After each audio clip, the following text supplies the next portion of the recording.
Welcome to A Taste of AZ podcast, where we interview everyone from James Beard award-winning chefs to local mixologists, winemakers, breweries, and so much more. We've got an awesome episode lined up for you today. But before we get into that, head to atasteofaz.com so you can subscribe to our quarterly magazine and email newsletter to find all of the best places to eat and drink around town. Don't forget to follow us on social media. Now let's get into the episode. Callie. Hello. How are you? Good. Good. Callie's favorite artist is on right now. Who is this? Cyndi Lauper.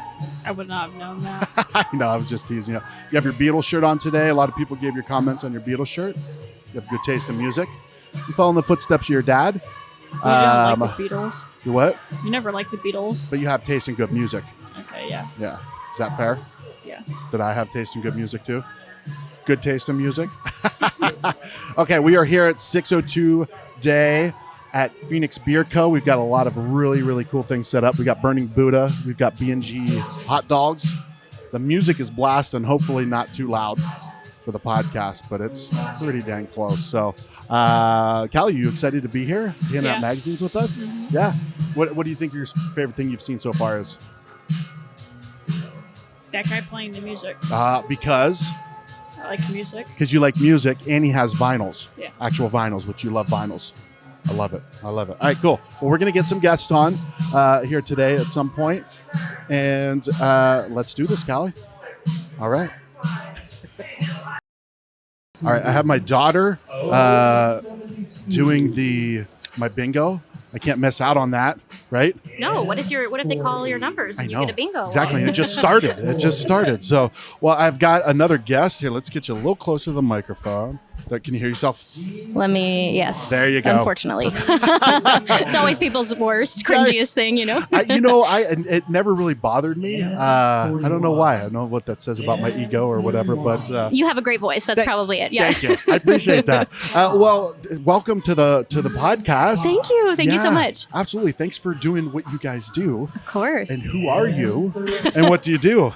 Yeah, my name is Ashley Patton, and I'm the Deputy Communications Director with the City of Phoenix. Nice. Excellent. So the City of Phoenix is making this official. That's right. 602 Day. Yes. This is our first official 602 Day on June 2nd. How does this idea come up? Like, is there somebody in a meeting that's like, hey, let's do this? Was that you? That is a great question. No, there was a team of folks that noticed that other cities have been celebrating their area code day, and we thought, oh my gosh, we should follow in their footsteps, and we should have a 602 Day to acknowledge our largest and most historically significant area code. I dig it. So, how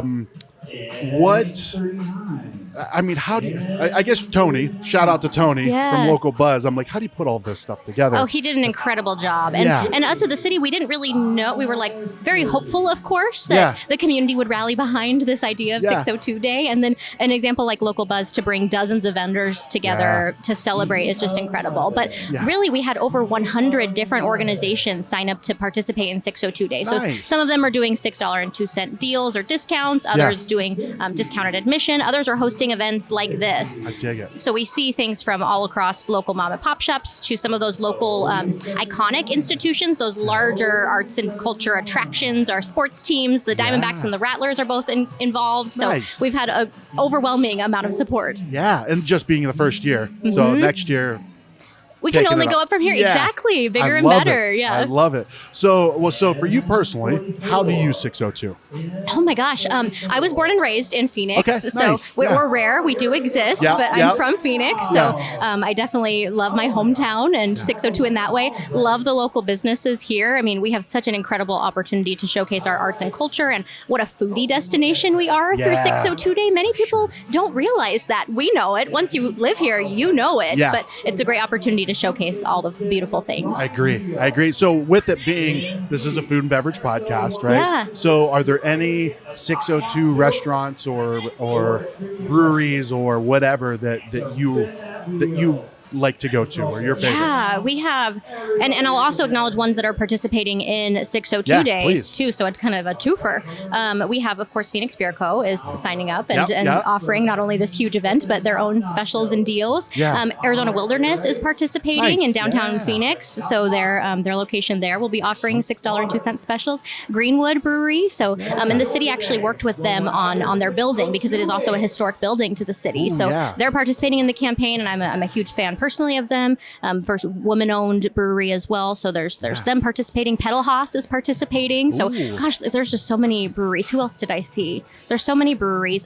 Barcoa is participating in Ooh, downtown yeah, Phoenix David- as well. David's, So yeah. yes, you got the excellent cocktails as well Yeah. as the great space there. Yeah, for so sure. there's Yeah. so many. Gosh, this morning we were on Grand Avenue, and there was also their community is very much engaged, and their merchant association is engaged, and so we had multiple businesses along Grand Ave participating. Nice. So Phoenix is the 5th largest city. We have all the way from Anthem to Ahwatukee, and so other way around, I guess, Anthem to Ahwatukee. We have, It's I yes, see what you're yes, saying, and all yeah. the way as far as 107th Avenue to 56th Street. So Yeah. we have so many great food and beverage options all throughout, many of which are participating in Yeah. 602 Day. Well, thank you, all of you who are participating. Yeah. And once again, City of Phoenix, thank you for putting this together. And, Yes. and I'm excited for the future of this. Oh gosh, we are too. And Yeah. it just so happens that our area code 602 June 2nd corresponds to kind of the beginning of summer. Yeah. And for many local businesses, that's their slower season. So Yeah. it's incredible that that happens to coincide, and we can Yeah. kick off the summer in a positive way and really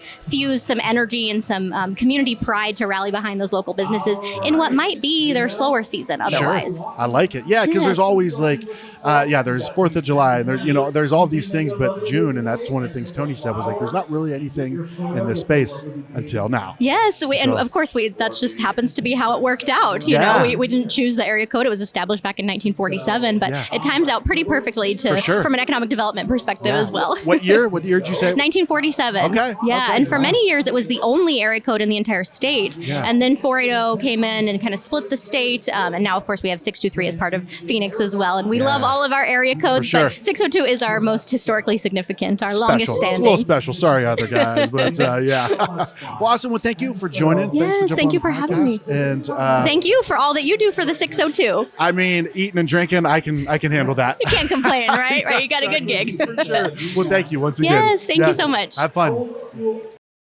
Raise this up. Sure Somebody can. tighten that I up. Tighten that up a lot.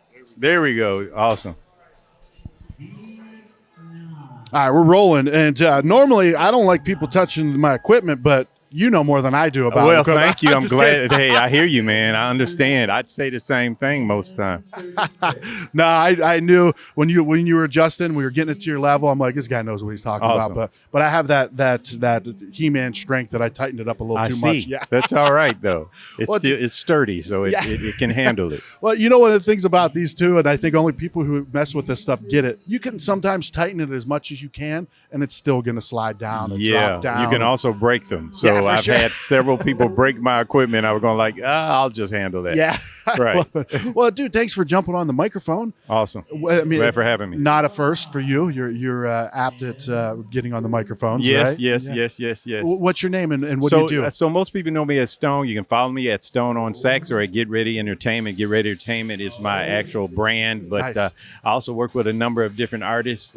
Currently booking at Greenwood Brewing Oh, nice. on a regular Okay. basis, Yeah. and then have been the president of the Roosevelt Rose CDC Artist Advisory Council. Nice. And so I've been engaged in the community, but always looking for opportunities to collaborate with different artists. That's one of the things I really love about 602 is that, coming from the Midwest, coming out here to Arizona really kind of helped introduce me and reawaken the musician within. I attended at the Phoenix Center of the Arts and Infuse open mic, met one young artist, and that opened my door to a number of artists within the community. And so that's what I really love about the creative spirit from a musical background, painting, doesn't matter. So I just had a show this last week with a person who's a fine artist. She does some great fine artworks, but she's also a marionette creator, and she puts on marionette shows. So Wow. that was awesome to be a part of that. Dang, man. So you love just that creative. I the love creative energy. I feed off of people. I feed off of other creative people's energy. And so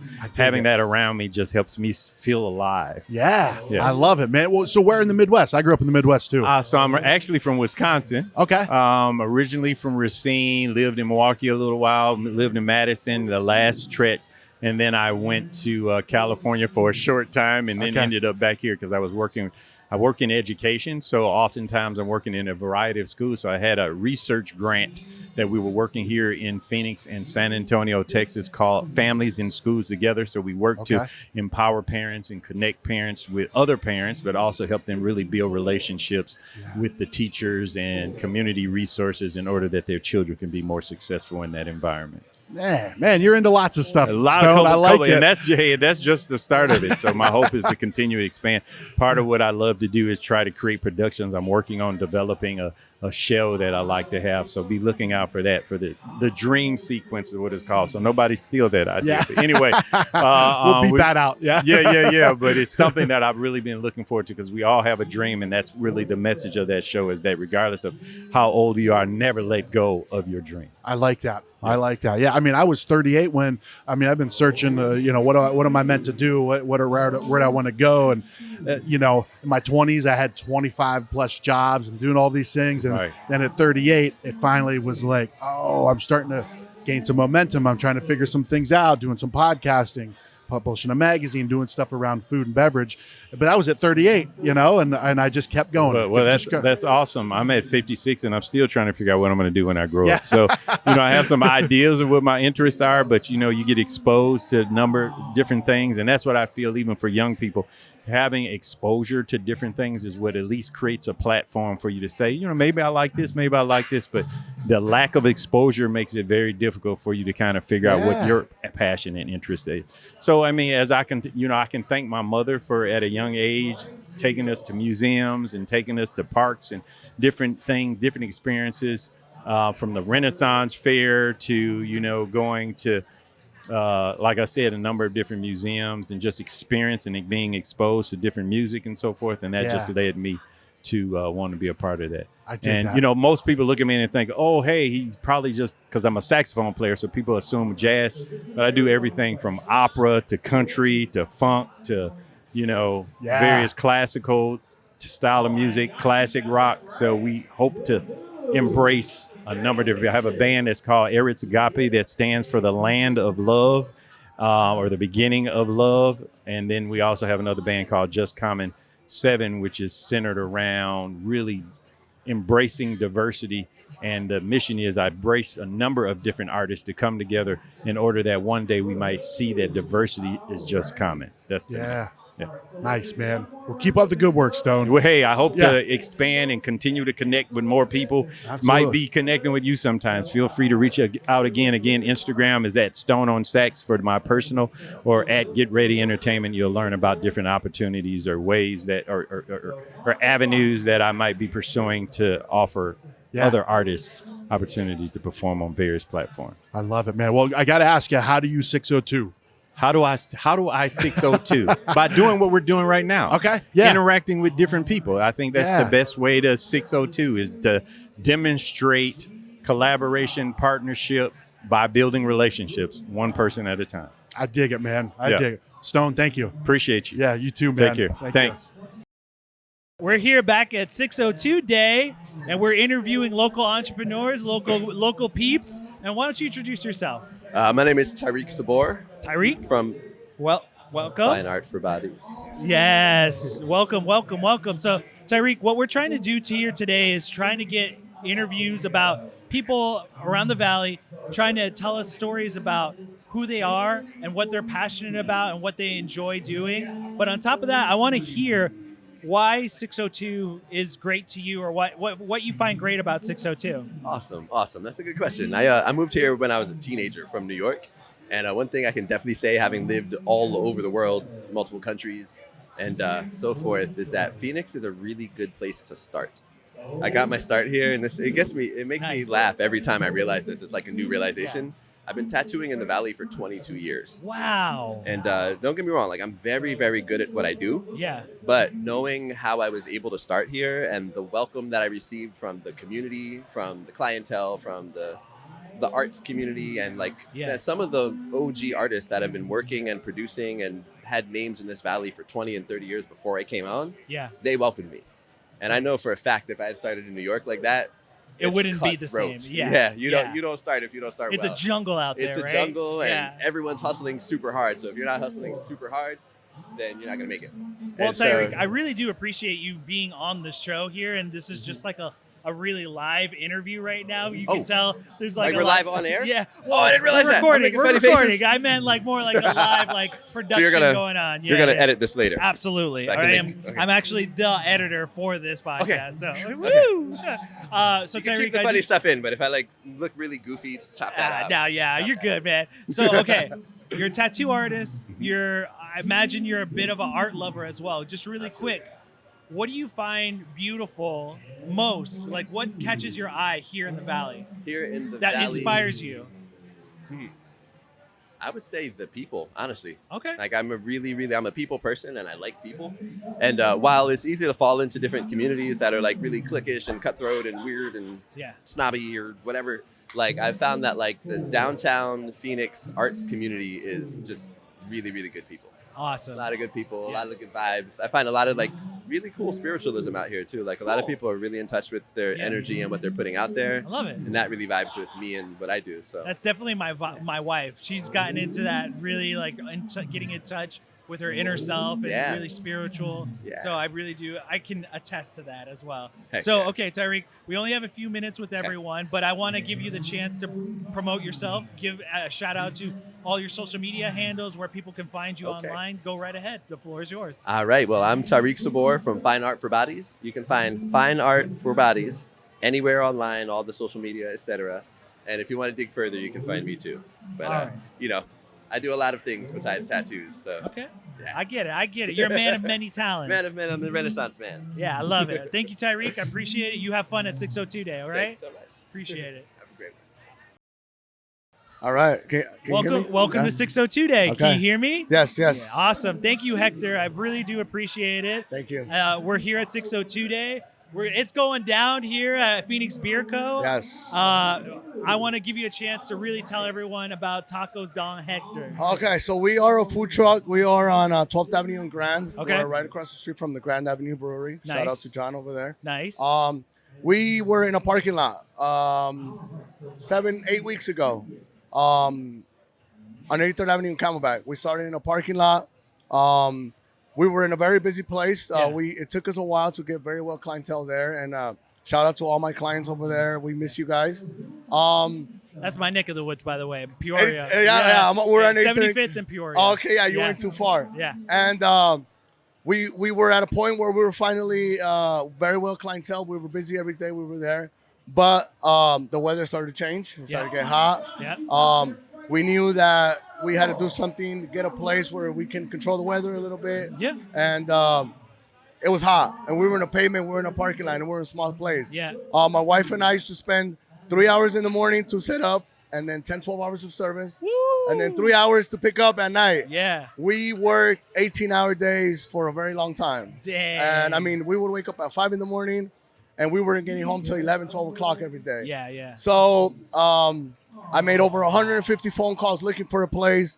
For some reason, landlords and owners don't want anything to do with food trucks. It's so hard. Yeah, and, it's hard. It's tough. It's hard to get a place where you can be and you can stay.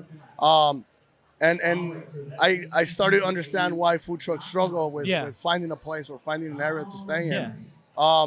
So after 150 phone calls, finally, after a bunch of no's, I got my one yes. It just takes one. Takes one yes. It just takes one. The owner of the property, I reached out to her. She put the property on a platform to lease it, basically. Yeah. And I reached out to her, but after 150 explanations of, hey, this is my vision, this is what I do, this is what my plan is, I told my wife, I'm done selling myself. I sent her a simple email that said, hey, I would love to put my food truck in your patio. Call me. The next day she called me at 9 in the morning. We talked for about 4 hours. She said, Nice. go look at the property. I went, I looked at the property. I called her. I said, hey, we love the property. This is what we can do. This is the terms that we can do. Yeah. She said, I'm going to call my brother and my son-in-law, and I'll call you tomorrow. Sweet. They went on our Instagram instantly, right away. Yeah. They saw our story. They saw what we were about. They saw what we had been doing and what our vision was.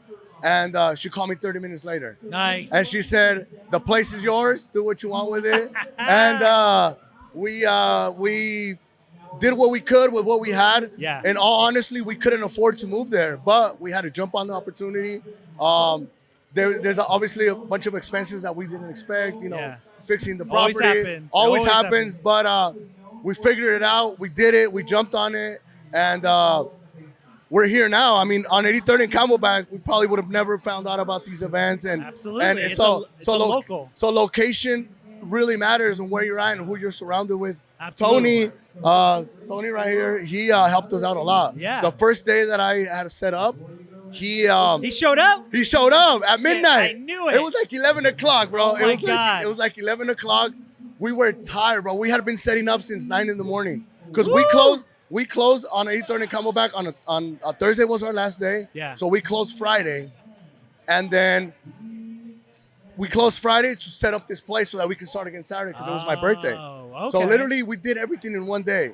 We moved the food truck. We did everything. We set up tents. We set up the tables, chairs, set up the whole property, patio furniture. Nice. I mean, we didn't have any money for patio furniture. Patio furniture is expensive. Yeah. So we went to yard sales. And if people follow me on Instagram, they know that I'm very transparent with what we're doing and how hard it is to be a business hustling. owner. You're We're hustling. hustling. And we show the good, the bad, and the ugly, in reality.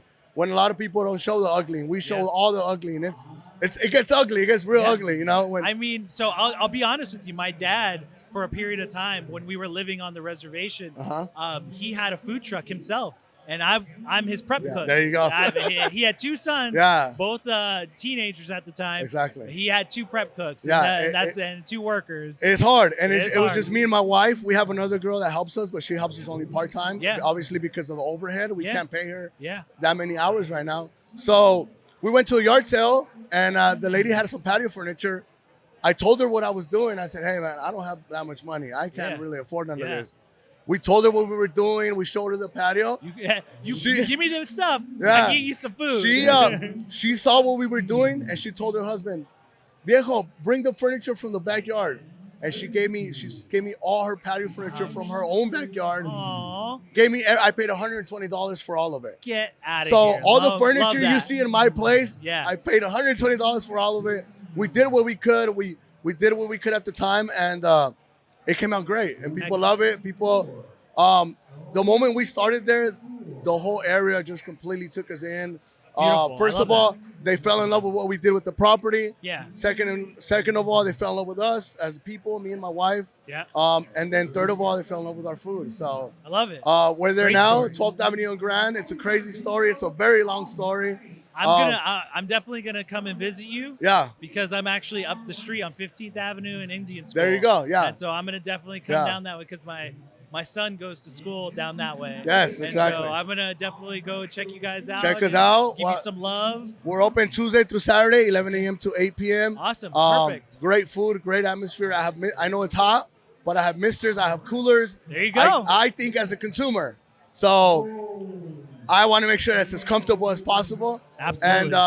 And it's crazy because people come out. People come out no matter if it's hot outside because we keep it cool for them and we keep it comfortable. Well, I appreciate everything that you're doing. I have no doubt that you're going to do great things with what you got. And keep it up, man. That hustle is going to go a long way. And like you said, you show the good, the bad, and the ugly. Yeah. And it's going to be tenfold of people coming to you because the honesty, the truth, what you're about, it shows. It bleeds through. And that's what I'm so happy that you said that because, again, we're celebrating 602 Day. Yes. And what people love about the area, it's the truth. You're the truth, exactly. man. I appreciate it. So we only got a little time with everyone. Yeah. Now's your chance to tell everyone where they can find you online, where they can find you social media-wise. Yes. The floor is yours, Hector. All right. We're on 12th Avenue and Grand. We're open Tuesday through Saturday, 11 a.m. to 8 p.m. We are on Instagram, Facebook, and TikTok. All of them are Tacos Don Hector. And we just launched. We are about to launch our app and our website as well. All right. We have our own app and our yeah. website. Some people have already downloaded it because I made a video about Yeah, it. But Tacos on Hector, look for us, find us, Google. If you guys come out, leave us a review.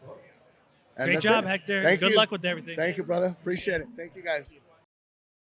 You got to talk close to the microphone, all right? All right, we can do this. Yes, welcome to 602 Day, Rico. All right, thank you for having me. I love it. appreciate you. I appreciate you. So I'm going to let you have the floor. Let everyone know what you're about and what you're doing here today. Yeah, of course. My name is Rico Lavender at 602 Day here in Phoenix. I'm a co-owner of Soundy. Yes. And so it's a brand new business. It's music for business, basically. We're in cafes, restaurants, hotels, and we kind of solve two problems that we're finding is one, a lot of businesses or some businesses are starting to get fined if they're playing Spotify music or Apple Music just from their personal playlist. Got it. And it's something that they're not really getting warned about, and the fines are hefty. Yep. And so we've partnered with Soundtrack Your Brand, or affiliate of Soundtrack Your Brand, based out of Sweden, actually. Nice. Who's partnered and has the extensive library from Spotify. Okay. And we come in and basically set you up with that.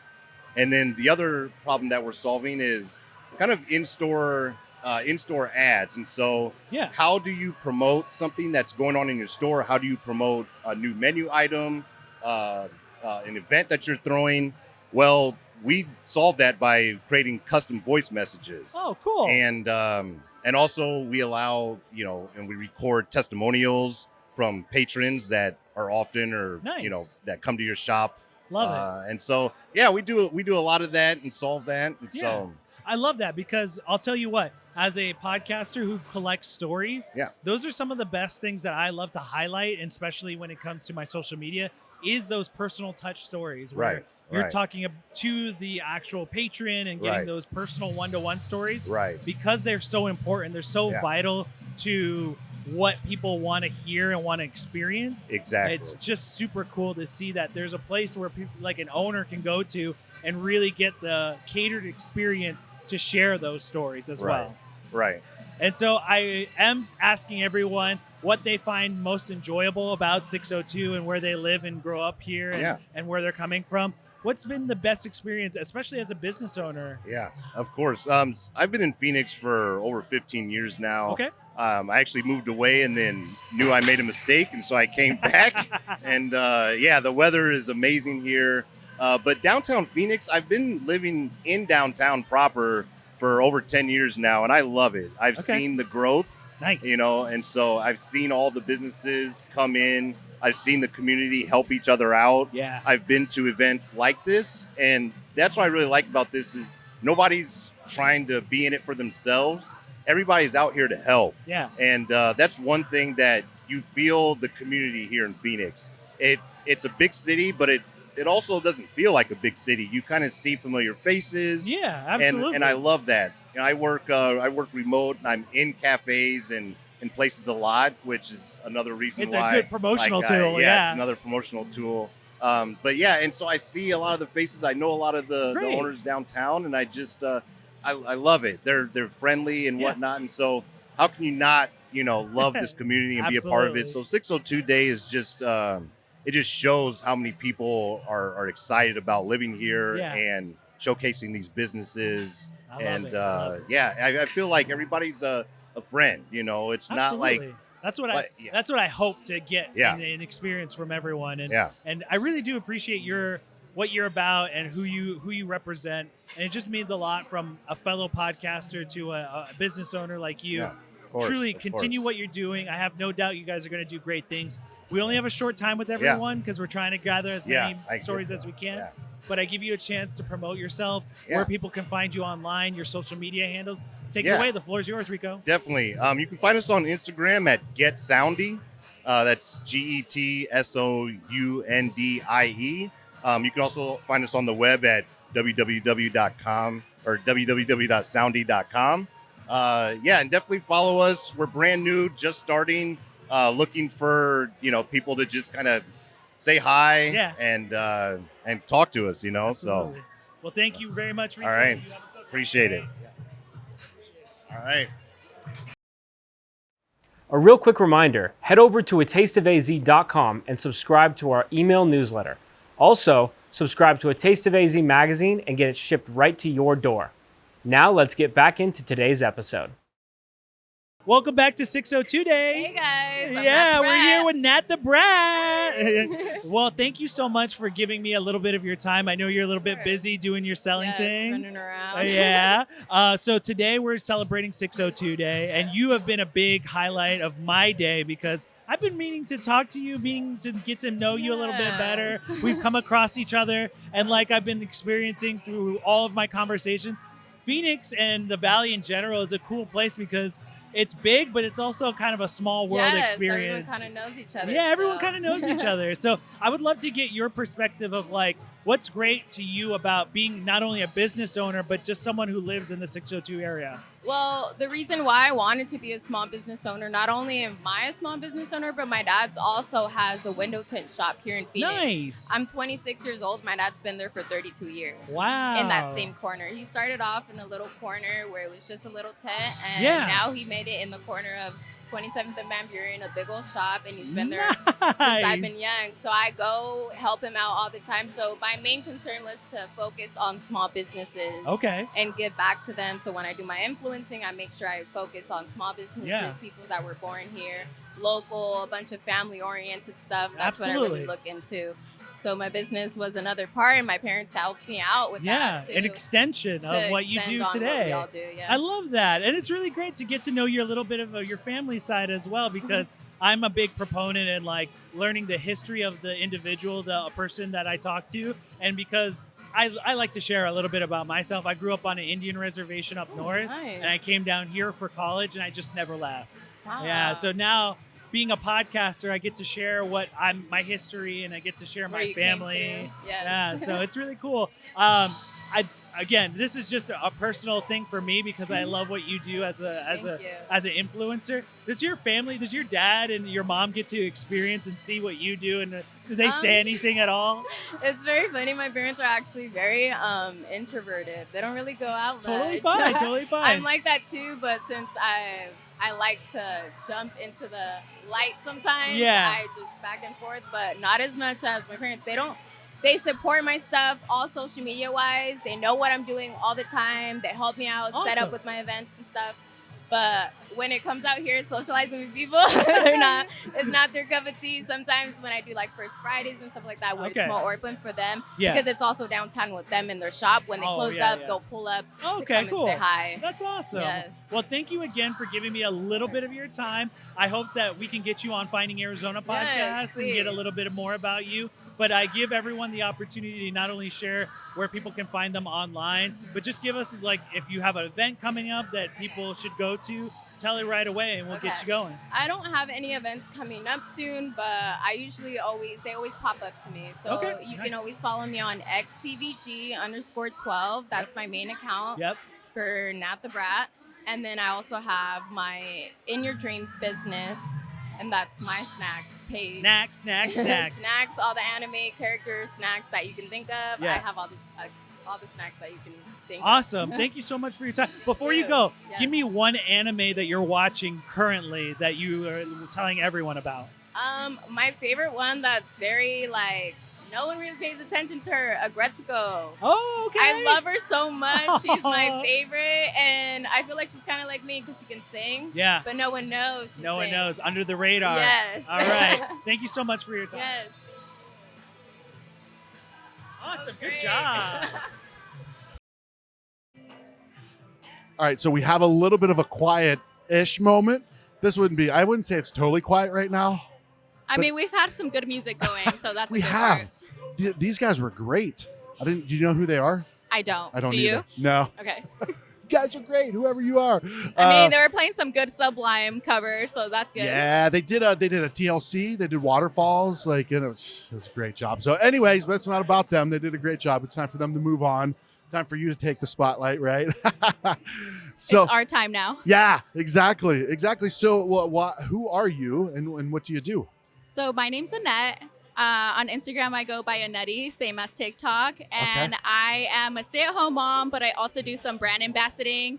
And I've recently started covering like brews, bites, and BAs. BAs being my brand ambassadoring. Okay. But I do like food around the valley. I do other small businesses around the valley. Like I've done some local shops. Okay. And Nice. other than that, I cover like baseball games while I'm doing brand ambassadoring. I cover concerts. I just worked Luke Combs this past weekend. Nice. So when you say cover, what do you mean? Like, what do you? I was doing giveaways for the Luke Combs concert. Okay, So nice. I was actually with Miller Lite that day. Yeah. But I do a couple of alcohol brandings and also, like I said, local businesses. Like I've worked here before with Phoenix Beer Co? Yeah, Phoenix Yeah, Beer Co. nice. We just recently went to the Scottsdale location, which was new and it was fun for us. It's a beautiful place. And other than that, I've done like, for example, a lot of coffee, a lot of brews other than like tea, beers, cocktails. Yeah. Beverages. You like beverages. Beverages and also bites because you have to eat something while you're drinking. You can't just drink. I am with you. Do you see the name of our magazine? A Taste of AZ, Yes. Food and Drink Yes. Stories. Yeah. I grabbed one already, so we have one to go. Nice. Awesome. Very cool. So what have you experienced through this journey, right? Like what are some of your favorite things, like spots? Do you have any recommendations? And I know it's hard, right? Because when you're a brand ambassador, like, it's hard to name some, but who are some of your I favorites? will still give my honest opinion just Yes. because I'm not going to promote something that I don't like. So I love there's it. that. But one of my recent favorite places has been Clay Pot in Mesa. It's in Dobson. It is really good. I've already gone back for their lunch menu. Nice. But everything from their appetizers to like their food in general is Okay. very good. Even their tea. They have a really good lemon tea. What is it? What's the style? So it's Asian food. Okay, and nice. Clay pot is a form of cooking that they do. So they cook it all in one pot. It takes about 20 minutes to make, but Yeah. it's made without oils and very organic. It's very good. Ooh, I dig Check that. it out if you haven't. That's on my list now. Yeah. I like unique things like that, right? I always wonder, like, what is the difference between a thing that was cooked in this versus this? Yes. To me, it's way better because even if it's just the story, just the aspect of it, the extra care that they put into it, right? Yes, it's also family owned and operated, so that's Yeah. always a plus. I love it. I love Everything's made with love, and all of the bread is cooked there daily, so it's made fresh. Yeah, nice. Clay pot in Mesa. Yes. Okay. Clay All right. pot. Excellent. Clay pot kitchen. Nice. What about drinks? Like, what are some of your, like, do you have a favorite brewery? As far as drinks, I've actually been coming here to AZ Beer Co. since I turned 21. Okay, so nice. I'm familiar Yeah. with it for years, even before it became with the current owners, which Yeah, okay. Mike is also very great. He's a great host. Yeah. The food in Scottsdale is amazing. Again, we've gone back there already too. Their wings Okay. and their brisket burgers are amazing. Yeah, I love the pizza. Is it Detroit style? I think they Yeah. call it. Yeah, and then the Scottsdale location, like sitting on that patio on the water. Not many It's places. beautiful. Yeah, not many places in the valley where you can sit waterfront, right? I have to try the pizza next time, but Yeah. for sure I like the brisket burger, and I also like getting myself an IPA or if not a tequila cocktail because I'm a tequila girl. Okay, nice. A lot of good tequilas in Arizona, and a lot more that are coming. So I don't know if you've seen. There's a guy. Hey guys, Abel from Compa Spirits. I don't know if I you've have ever. not. No, Where are he's they got at? an ASU shirt on. Okay. He's just walking around. He's a friend of mine. Okay, I'll have but to- he distributes tequila, mezcal, and Mexican wine in the region Okay, in I'll have Arizona. to introduce myself. Yeah. Like I said, I'm a tequila girl. That's always going to be my preference for drinks. Yeah, it's a good. I call it nature's Red Bull, right? It gives you a little bit of kick, right? You're like, I'm feeling a little tired after dinner. I need some tequila, right? Yeah. And a there's little pick me up. Yeah, exactly. So, what's your goal with all of this? Like, do you have like a big vision of where you want to go with your content? My goal is to keep on working with local companies, showcase the spots that we have to show in Arizona that you can't find in other states. Yeah. That's mainly my goal. And continue to grow. So far, everything's been good. I just hope it gets better from here. Yeah, nice. So you personally then, I'm asking everybody this, how do you 602? How do I 602? Well, I don't only 602, I also 480 because I'm actually on the east side. Okay. I go around everywhere. I know some spots in every region, so I try to stay cover all of Phoenix, Mesa, Yeah. Chandler, Scottsdale. The whole valley. Yeah, the whole Yeah. valley. I've lived here for years, and there's so many amazing places that we have around the whole valley. Yeah. So I love being able to show people the spots that I like to eat at, spots that I like to drink at. Yeah. And it's always a plus if it's like something that's like a mom and pop shop versus a chain that you can find anywhere else. For sure. Yeah. And I'll be honest with you. I mean, we do a food and beverage magazine, and there are some chains, right? Some of the local chains or regional chains that are pretty good, right? Like there are. Like I'll say it, and I know I get a lot of shit for this sometimes, but I think the Blanco nachos are the best nachos I've ever had. They're like, Blanco, and I'm like, they're legit. Fox restaurants are great restaurants, I think. So anyways, those are My my husband tangents. and I always try to try something new when it comes to Arizona Restaurant Week. Okay. So Yeah. have you done that before? I have not, no. So they do it twice a year. They do it in spring and they also do it in fall. A Yeah. lot of the restaurants around the valley will do like a 3-course meal. Yeah. They'll either do like a single person or if not a couple deal that they have, and you'll get to try some of their food for A little tasting, like a a little tasting. more yeah. bang for your buck. Yeah, I like it. Well, thank you again for jumping on the mic. Thank you. Yeah, and what is the Instagram handle, Instagram and TikTok? My Instagram and TikTok are Anetti. It's UH_NETTY. Okay, awesome. Well, thank you for joining. And you your so friend, much. thank you for We got a little BTS moment back here. Yeah, but you guys. So thank you for asking to come on. I was glad. I love having guests like you. So hope you enjoyed She yourself. encouraged me, but it's She my did. best friend. What are best friends for? That's right. Well, thank you. Okay, thank you so much. Yeah. Bye. So we're here with Taste of AZ with the man Eric. So we're here. Look As at this. well. Look, we're recording over here. You're recording right 602. there. Hell yeah. Love this. So I've got another Eric on the mic. Yes, sir. Eric, welcome to the podcast, dude. Thank you for having me out here. This is amazing, just to see you guys out here as well. Yeah. It's fun. For sure. Well, and you guys are over there slinging some world-class gelato over there, dude. Hey, it's hot out here, Yeah. man. So You were a lifesaver. we got to stay cool somehow in Phoenix. Yeah. Oh man, it's tough sometimes, right? Yeah. I tell myself this year I'm going to acclimate myself a little bit more to it. I say Ain't that working. every time, but I just can't seem to grasp it. No, it gets to So- a point where you're like, all right, F this, man. Like Yeah, basically that just means more ice cream, more Diamond Yeah. bars. Yeah, Stay you're like, cool. you're counting the cash, man. Counting the cash. So, Yeah. so a little quick. What do you? Your Poppin' Tea Bar. Yep. So Poppin' Tea Bar. What is that? We've been in the Valley for this is our 7th year. Okay. So nice. we started off with the concept of bringing some unique treats to the Valley, right? Yeah. Popsicles and tea. That was kind of like our main focus. Nice. And then from there, we just kind of just got acclimated to the community and tried different things from local vendors and just trying to see what we can create in terms of products and stuff to just stay cool out here. Sure. So be cool and stay cool. yes, right? sir. Yeah, definitely. So meaning so you were saying your guests were kind of like your test subjects in a way of Yeah. you had when you have a good following, you can utilize them like that. Like, hey, Most definitely. we want to try some stuff. What do you guys really think? Like, Definitely. this tastes like crap, man. So just like how you guys are, right? It's Yeah. it's like Taste of AZ, right? So Yeah. we were trying to think if someone were to come to Arizona, what can we bring to this beautiful state that's unique? Yeah. That will make them remember Arizona. For sure. Right. So it came to we love art, we love design, and we love food and desserts. Yeah. Sweets specifically. For sure. So Yeah. we're like, okay, let's take all of that together and let's combine it and see what we can create. Yeah. And that's how the Diamond Bars were born. A little bit of art mixed with our love of dessert. Yeah. The teas, mixing it with local ingredients, and just I just want people to feel oh, this is something unique. For sure. For coming here in Arizona. Dude, So- so I went. My daughter was super stoked when she saw. She's like, "There's ice cream here." Yeah, I'm like, yeah. She's like, "It's actually gelato," and she knows I love gelato.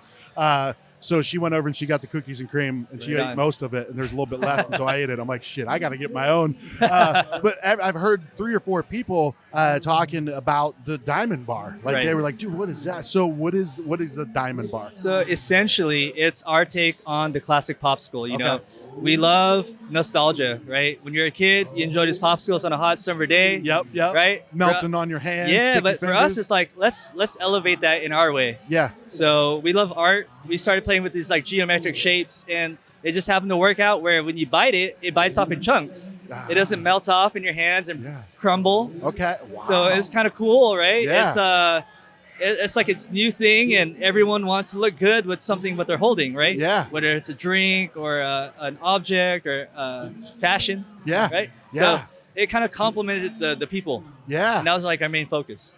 Dude, that's super Yeah. cool. No one, that's one of those things I don't think, especially with popsicles, no one adds that depth to it, right? Most definitely. Freeze it, and then put it on a stick, and then you eat it. Yep. It's fantastic. And what made it harder was we like the texture of gelato and sorbet. Yeah. If you don't know, it's a lot softer, richer in flavor.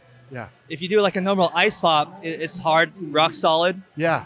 So we did this process called blast freezing, where it keeps the shape, but when you bite into it, right, it's still soft. Yeah. And it still has that consistency of gelato.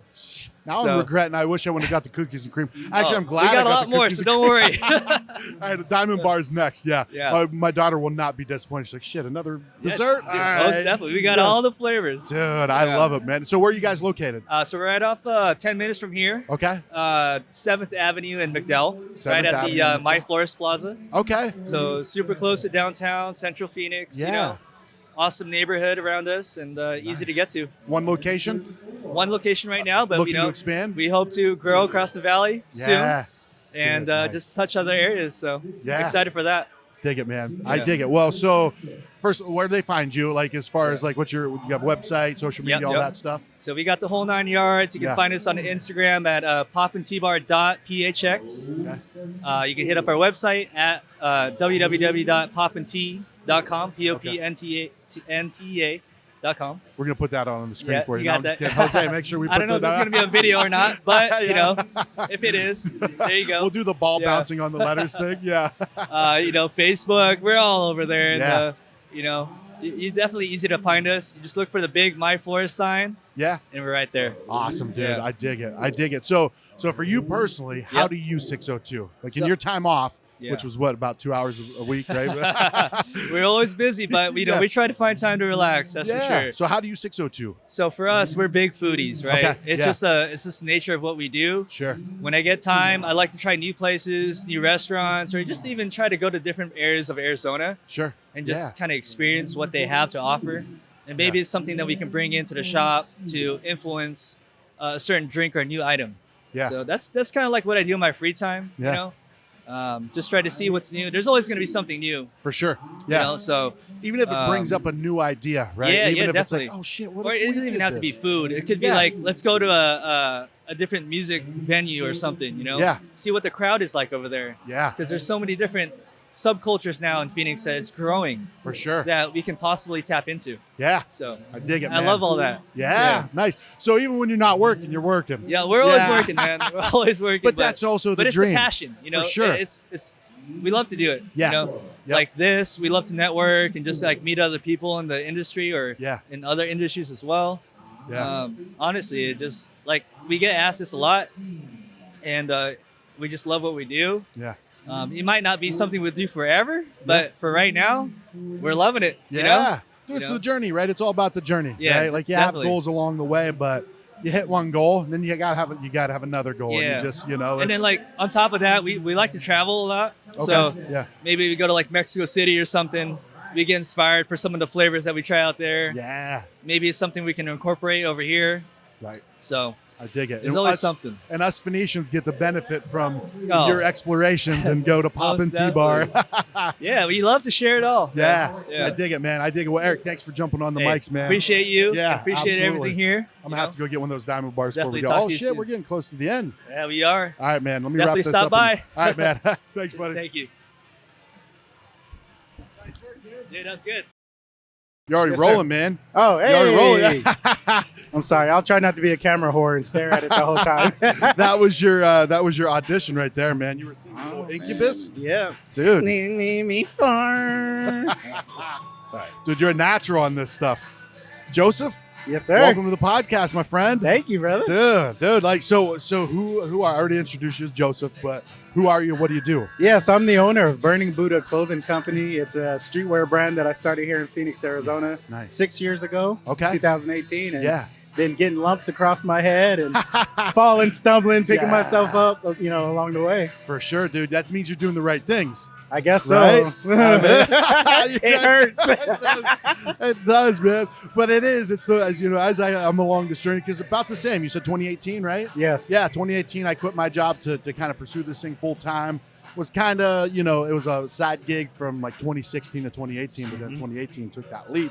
And Dude, like, I mean, there are times I'm like, what the hell am I doing? And my wife's like, hey, this is what keeps people out. So, like, this is when people quit. Yeah. Are you going to quit at this moment? I'm Oh, like, well, hell no. That's solid. I like that. Yeah. So just to me, it's just persistence, man. Keep going. Like, Yes, you've been going at it. And the fact that when you get those lumps and you have those roadblocks and the shit just blows up, it means that you're taking the risks, right? Yes, sir. Yeah. Yep. So much love to that, man. Heck yeah. Appreciate it, brother. So what caused the fire to start to do this? Oh, man. Why'd you want to do this? Interesting choice of words. So actually, I'll try to give you the short, condensed version. So Burning Buddha Clothing, when I was a kid, I saw an image of a monk, knew nothing about it, but he was on fire. And I was like, it's crazy. That guy died. And then I was like, holy smokes, he killed himself. Yeah. So that image just stuck in my head as a kid and growing up. I always thought about it. So I was at like literally the lowest point in my life around 2016, you know, just left a marriage of 12 years, had all kind of other stuff occur. And I was just like, I didn't know who I was, what I was doing, where I was at. I mean, I was here in Phoenix, but I just was trying to figure out what the heck is going on. So I was sitting on my couch one day, just in the middle of it all. And I was like, if I ever started a clothing brand, that's how random my brain is. You know, the lowest point in my life. And I'm like, if I ever started a clothing brand. T-shirts. Right. That's what it is. I had thought about that image and I was like, man. So I looked it up and learned the history behind it and everything. And this guy, you know, his people were being oppressed, and, you know, to sum it up, were being oppressed. And he's like, I need to get the world's attention. I need to get outsiders to, you know, come and help. So he decided, you know, in the middle of Saigon, I'm gonna light myself on fire and boom. And really his actions is what led to, you know, a change in what was going on, the oppression that was going on. Dang, okay. Because that photo made its way to the desk of John F. Kennedy. Okay. And, you know, John F. Kennedy was quoted as saying that's like, at that time, you know, one of the most like important or most I don't want to say popular, impactful images in the world. Yeah. And so that just, it stuck with me. And I was like, you know what, I'm going to create a clothing line and I want to name it Burning Buddha Clothing. And I thought about my brand motto, which is Ignite Your Passion. Yeah. And, you know, pretty much is just this guy died in a passionate way, but I'm like, we need to figure out a way to live in a passionate way. I like that. So, you know, that's Ignite Your Passion is the motto. And it's like, you might not know where you are, you might not know what you're doing, but, you know, just burn, you know, fervently and red hot and work in everything you're doing. And then eventually you'll find that passion if you already don't know what it is.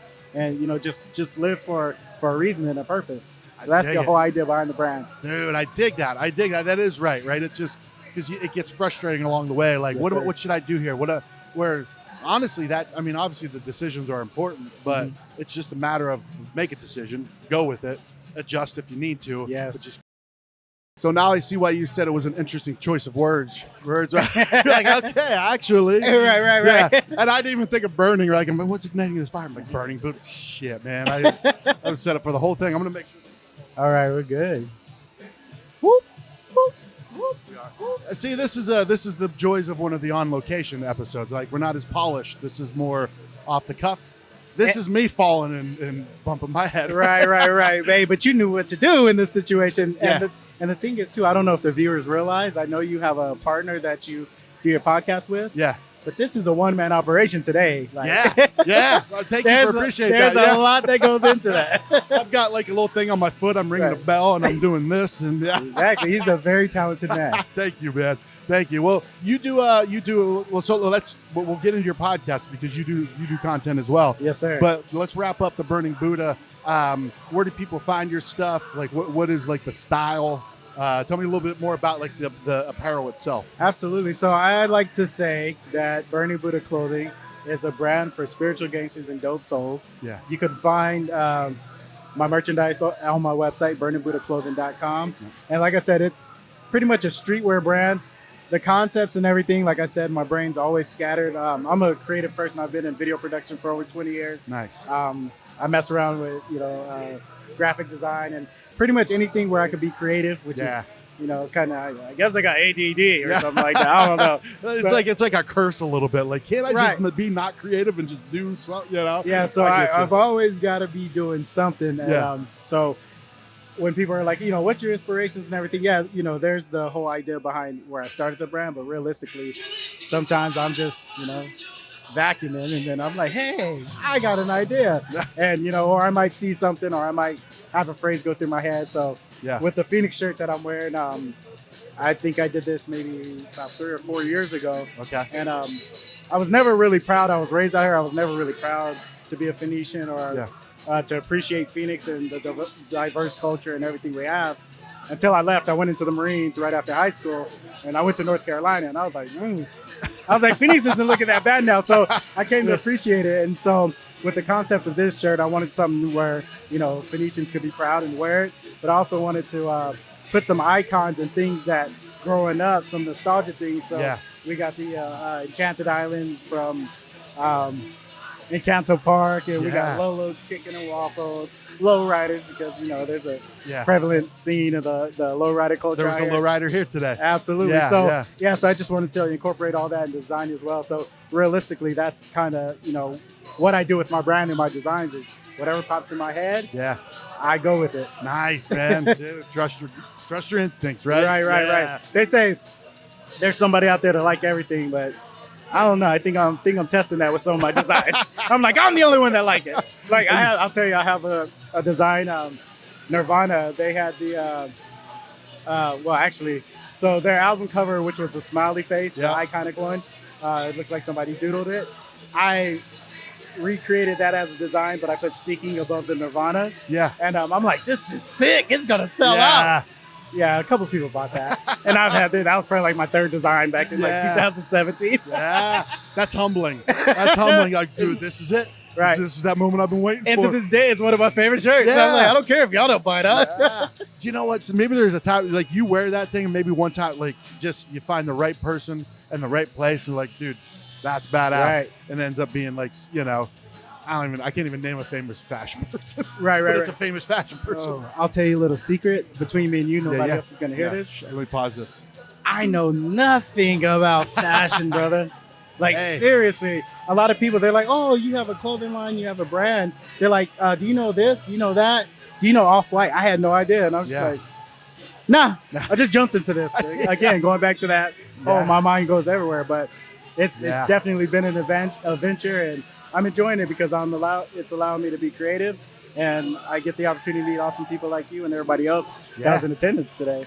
Dude, I dig it, man. I dig it. So tell me about the content you do. Like you do a podcast, right? Yes. So I'll tell you, I'll try to be as quick as possible. So, of course, in trying to build a brand and get more awareness, I jumped on Local Buzz with Tony, and, that gets me exposure. And like I said, I have over 20 years in video production experience. I was like, why don't I go back to that well? Because I used to be a YouTuber back in the day before everybody became YouTubers. OG. And, 2010, 2011-ish. And that got some traction, but eventually I moved on to other things. But so I was like, why don't we go back to what we know? So I created a show. It's called Burning Buddha Outside. I go around with those little cheap, handheld lavalier mics and ask people questions. And if they, answer a certain amount of questions correctly, they win a Burning Buddha shirt. So clip that up. I put that on the internet. Also have Phoenix on the Rise, and that's where kind of like what you're doing here. I meet interesting people, in my everyday happenings, and I'm like, oh, that dude's got a cool story. And I'm like, hey, bro, let's sit down and get the camera out and chat. Kind of like this. It's literally like this. A mobile setup, and I say pick a place that's comfortable to you, and I'll meet you there, and we just sit and chat. Dude. So that's my Phoenix on the Rise show. And then I shot my first episode, I think a month or two ago. I don't know if you know what boiler rooms are. Well, there's a few different boiler rooms, but the one I'm talking about, it's a cool concept, and I saw it years ago, and I was like, I always want to attend one. And finally, I was like, let's just create my own. So pretty much a boiler room is where they get a DJ or a group of DJs, and they have them set up. They live stream it, but instead of the DJ playing to an audience, the audience is behind the DJ. So the camera's looking at them, and it's just a bunch of people that love music, vibing out, having a good time while the DJ's playing. So I started burning. I started my own boiler room called Burning Buddha Fire Sessions. So I theme it. The first theme was house, so I had 4 house DJs, gave them 30 minutes each, We live streamed it, brought in some people that love house music, and we just vibed out. I got a little too drunk on the first episode. Didn't even close. Should. Didn't even close the show out. The DJ, I'm outside talking to people. DJ's like, "Hey, bro, that's a wrap. We're good." We shut everything down. I was like, "Oh my god!" But hey, it was fun. It was a success. I just know going into the next one, chill on the Fireball. No, bro. Yeah, I'm gonna go down easy though, man. It does, and it tastes so good. Everybody's like, Fireball, that's college years, and I'm like, that's me today. That's you rediscover your college years after several years being a real adult. You're like, dude, this reminds me of college. Yeah, I've never stopped the Fireball. Yeah. Keep that fire burning, man. I dig a lot of fire theme with you. Dude, so. I used to be a pyro too, so okay. My daughter's been she's really interested in matches lately. So. Let's do it in a safe way. Oh, yeah. We're going to go in a big open parking lot. Yeah. But, dude, thanks for jumping on the mics. Man, it's been great to meet you. We just met for the first time. Friday. 2 days ago. Yeah. So much love to Local Buzz for getting us together and putting amazing people together, and Phoenix Beer Co. for hosting this Heck thing. yes. Yeah. This is awesome, and it was awesome meeting you, brother. Dude, you too, man. We'll be in touch. We'll do some fun shit. Heck yeah. I want to eat with you, brother. Oh, yeah. Yes. I think we could do some damage, my friend. For sure. Yeah. Hey, maybe close down a couple places. Thank you, Mike. All right, dude. Appreciate you, man. Yes, sir. All right, man. It looks like we're wrapping this thing up. Yeah, it looks like it. It was a hell of a turnout, right? Yeah, there was a point when it was like hard to walk around here. Yeah. Well, then I think they had a tour. Did they have a brewery tour come through? Yeah, I don't know what that was about. It was, I guess, like somebody paid for a ticket to walk to 3 different breweries and do like a beer tasting. Yeah. Hey, man, more people, more exposure for the brands, I guess, right? Yeah, for sure. Well, dude, so thanks for jumping on the mic. Yeah, man, this is cool. I haven't done this in a while. Yeah. Awesome, dude. Well, thank you for gracing us with your presence. Man. Hey, thank you guys for inviting me. Yeah, absolutely, man. So who are you and what do you do? I'm Spock. I'm a graffiti artist / pinstriper and designer. Okay. Yeah, from Nice. Phoenix, Arizona, South Phoenix. Yeah, excellent, dude. I've seen some of your work. It's fantastic. You do great work, man. Thank you, man. Yeah. Thank you. How do you get into a line of work like that? It was weird. When I was in high school, I used to paint, murals for local businesses, and in exchange, like basically I would paint their signs, and in exchange they would give me a back wall to do whatever I wanted to do, right? Ah, okay. So by doing that for so long, eventually I was like, well, I gotta get some sort of money out of this, Yeah. So then I started charging, and just kind of grew from there. I met the right people. I ended up meeting my mentor. My mentor was a pinstriper, so he taught me how to pinstripe. Okay. And I learned about sign painting through pinstriping because they kind of go hand in hand. Okay. It's the same paint that they use for pinstriping. It's the same paint that they use for pinstriping is the paint they use for sign painting. Gotcha. So he was just kind of like, you know what, you're learning a lot. You're getting good at your pinstriping, but your letters stand out a lot more. How about you start trying to become a sign painter instead of pinstriping? Yeah. And I didn't know what that even was. Yeah. I was painting signs for people with aerosol, not the proper way. Okay, gotcha. Yeah. So that's kind of like where it all started. He started teaching me, and I grew from there. Yeah. How long ago was that? Like, how long you been doing this? I've been doing it for about 12 years now. The actual sign painting and pinstriping. But as far as art goes, I've been drawing letters since I was in 4th grade. I was about 10 years old or something. Yeah. Okay. Nice. Yeah, it's been a minute, but my obsession for letters, I think, started, at a young age. Yeah. And it just got worse and worse. I just got addicted to it. You couldn't stop. Yeah. Well, the funny thing is I kept learning things. So I ended up learning that, there's such thing as typography. And that's like another study of letters, just in a different way, Yeah. So I started studying it and realized I'm never going to get anywhere if I don't go to school or get some sort of mentor that already does it. Yeah. So I decided to go back to school, and I started studying graphic design.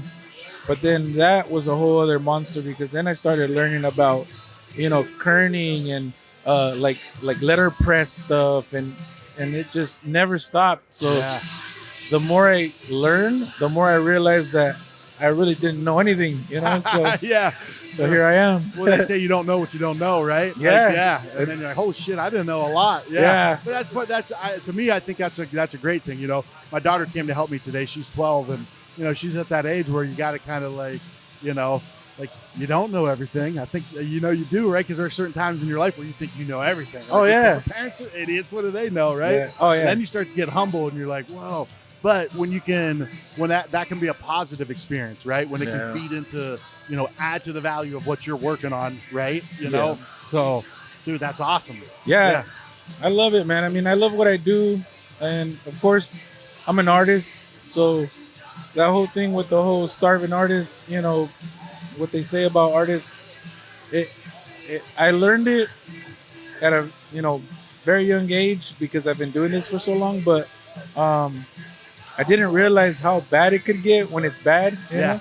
So you have your lows and you have your highs, and you gotta ride those highs for as long as possible and know how to save money. Yeah. Because when those lows come, man, it's tough. Like, you know, somebody like me, for the longest, like I didn't have insurance. It's not a regular job. Sure. You're your own boss, so you have to figure out how to do paperwork. You know. Yeah.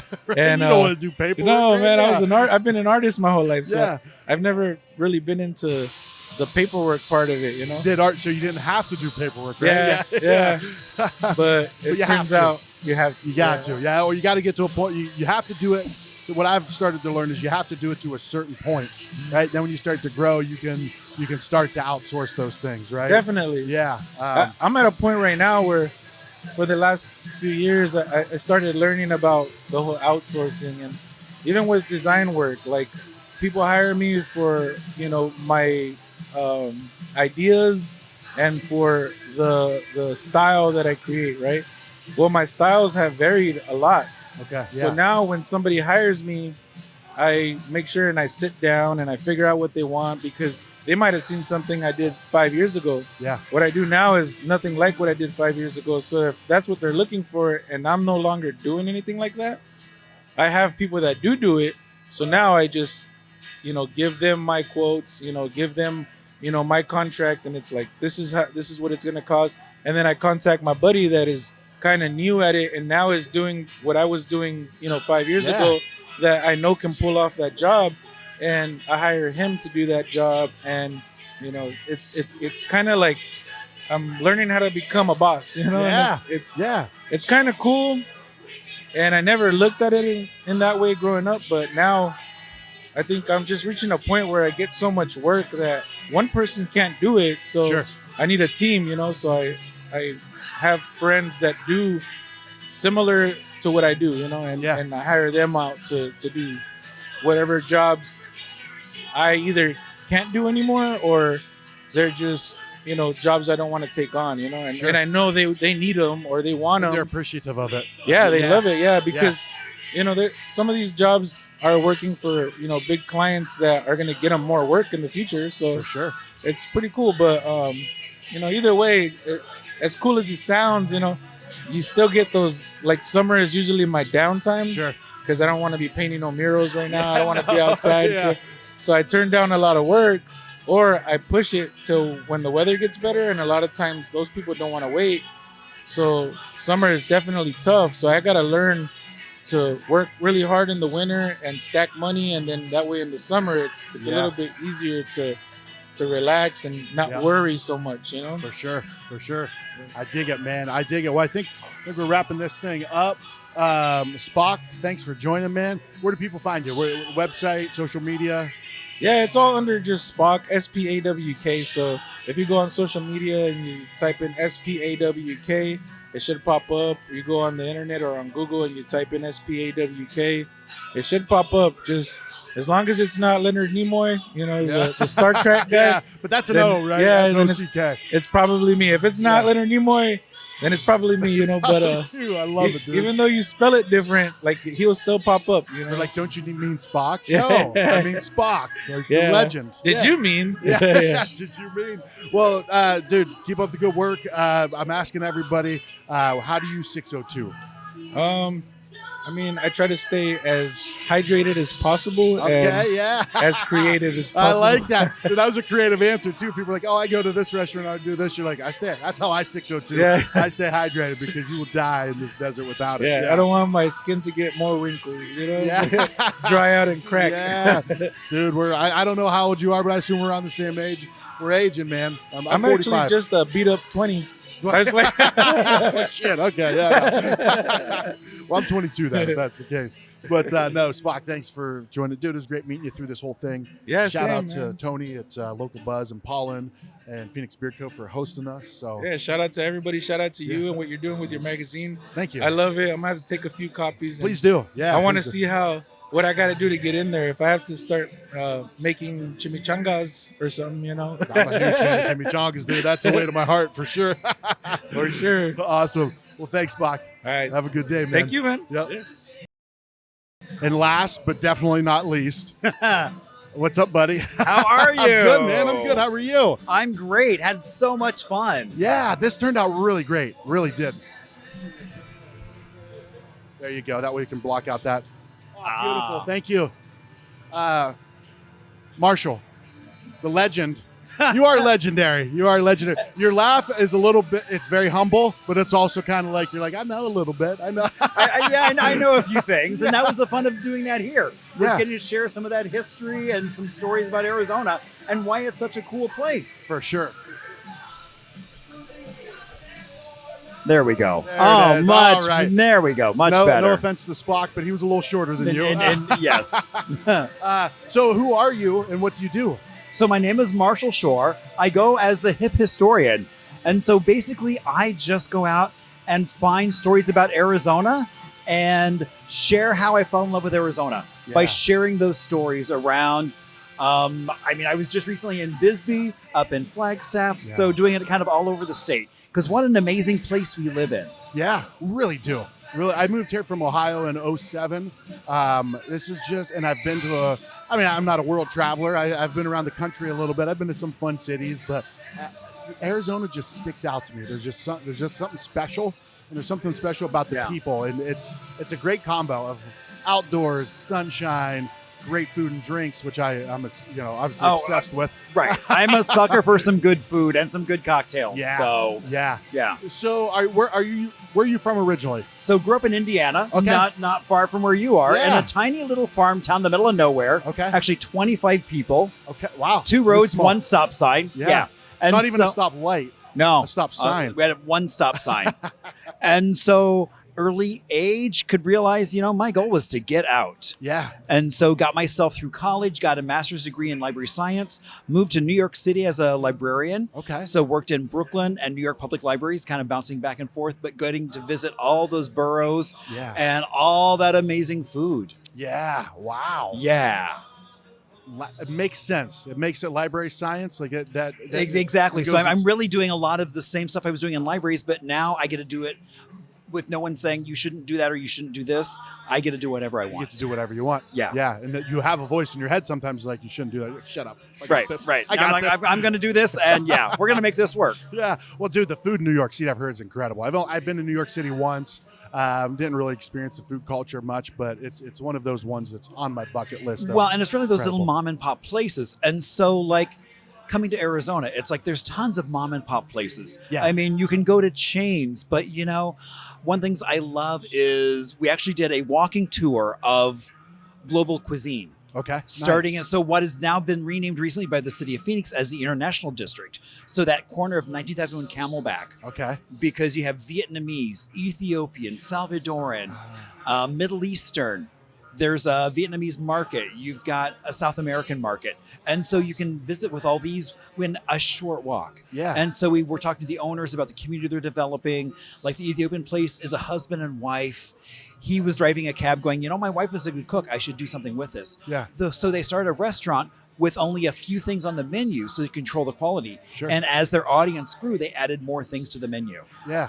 That's so cool. yeah. That's it. I mean, that's the dream, right? Like that's the heart and soul of food and beverage. Right. Really. And is. so for me, it was like people said, you should do a food tour. And I'm like, people are already doing food tours to amazing places like F&B. I was like, what else is there? And I was like, those unsung heroes, that global cuisine. Yeah. That is hard to find. The good ones versus the mediocre versus, oh yeah. Yeah. So Nice. that's been the fun of it, is really trying to put that together. Yeah. Well, I mean, we're even kind of at the mercy of, I don't even know if that's the right verbiage, but the ones that kind of have the biggest kind of, I guess, full package, right? They've got the branding, they've got the cool this, they've got this, they've got the social media, great food photos, right? Like those tend to get the hype, right? And but the mom and pop places, a husband and wife that are running something, and that's to me, that's just something special about. Well, and that, it's like you're sure. sitting in their living room. I mean, it's like it's like at First Cup when they do the coffee ceremony, where they basically roast the coffee in front of you. It fills the entire restaurant with this smell of roasting coffee. Yeah. And so it's about the experience. Yeah. And so that's what I love about those mom and pop places is, I mean, you really can taste the love in all the food. Yeah, for sure. For sure. And they care. They really care. Right. Like, and I dig it. So I've got so many questions for you of knowing about you for the last few years. I did this thing several years ago. It was an organization called like House of Genius or something like that. And I was recommended to present to them. It was actually really cool. Megan Greenwood from Greenwood Brewing recommended me. She's like, hey, I'd love for you to come in. It's basically a bunch of, really highly successful people that give feedback to entrepreneurs. So you're able to present what you do, and then they give you feedback, right? So at this point, I hadn't done, we weren't doing the magazine. We hadn't done the book. I just had a beer podcast. So I was like getting feedback, like, what can I do with this? And 2 or 3 people brought your name up. So that was the first time that you need to connect with Marshall, the hip historian. And I never did, because I'm fumbling trying to, hit all the shit that Right. But I'm glad that the universe brought us back together, man. Oh, very much so. Yeah. I mean, with cocktails, it's like, during COVID, started doing Arizona History Happy Hour. At that point was weekly. Yeah. It's now monthly, every third Thursday. And so I work with PJ Vader Barron, who now is at the Renaissance. Okay. But he's been all over in food and beverage. And so he creates a cocktail every happy hour. Yeah. So now we're actually going down to Melinda's Alley, filming him making it, and then getting to taste it. So nice. We need to connect soon. And so, I mean, and I'm always bringing him stuff. I'm like, hey, PJ, I found this stuff. Yeah. I mean, the best thing I brought him recently from Taiwan, smoked plum juice.